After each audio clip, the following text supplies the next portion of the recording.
Two-Timer by Fredric Part 1 Experiment The first time machine, gentlemen, Professor Johnson proudly informed his two colleagues.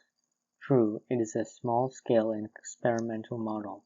It will operate only on objects weighing less than 3 pounds, 5 ounces, and for distances into the past and future of 12 minutes or less. But it works. The small-scale model looked like a postage scale, except for 2 dials in the part under the platform. Professor Johnson held up a small metal cube. Our experimental object, he said, is a brass cube weighing 1 pound, 2.3 ounces. First, I shall send it 5 minutes into the future. He leaned forward and set one of the dials on the time machine. Look at your watches, he said. They looked at their watches. Professor Johnson placed the cube gently on the machine's platform. It vanished. 5 minutes later, to the second, it reappeared. Professor Johnson picked it up. Now 5 minutes into the past, he said, the other dial holding up the cube in his hand. He looked at his watch. It is 6 minutes before 3 o'clock.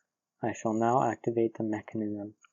By placing the cube on the platform at exactly 3 o'clock, therefore, the cube should at least 5 minutes before 3 vanish from my hand and appear on the platform, 5 minutes before I placed it there. How can you place it there, then? Asked one of his colleagues. It will, as my hand approaches, vanish from the platform and appear in my hand to be placed there. 3 o'clock. Notice, please. The cube vanished from his hand. It appeared on the platform of the time machine. See? 5 minutes before I shall place it there. It is there.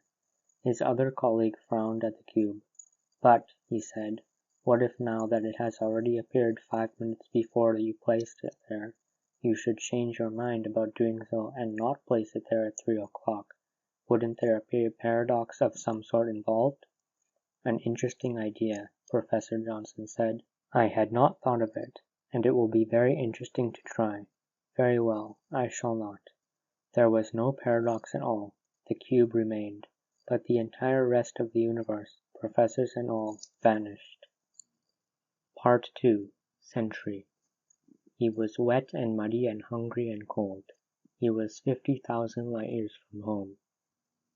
A strange blue sun gave light, and the gravity, twice what he was used to, made every movement difficult.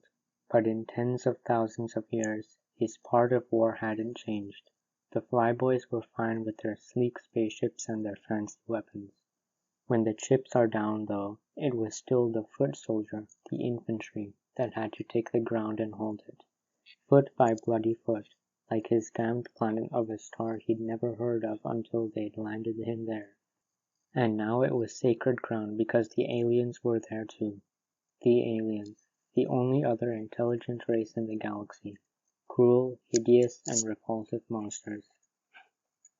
Contact had been made with them near the center of the galaxy, after the slow, difficult colonization of 12,000 planets. And it had been war at sight. They'd shot without even trying to negotiate or make peace. Now, planet by bitter planet, it was being fought out. He was wet and muddy and hungry and cold, and the day was raw with a high wind that hurt his eyes. But the aliens were trying to infiltrate, and every sentry post was vital. He stayed alert, gun ready, 50,000 light years away from home, fighting on a strange world, and wondering if he'd ever live to see home again. And then he saw one of them crawling toward him. He drew a bead and fired.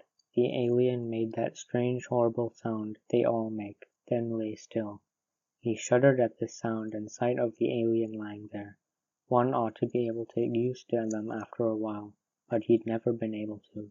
Such repulsive creatures they were, with only 2 arms and 2 legs, ghastly white skins, and no scales. End of Two-Timer by Fredric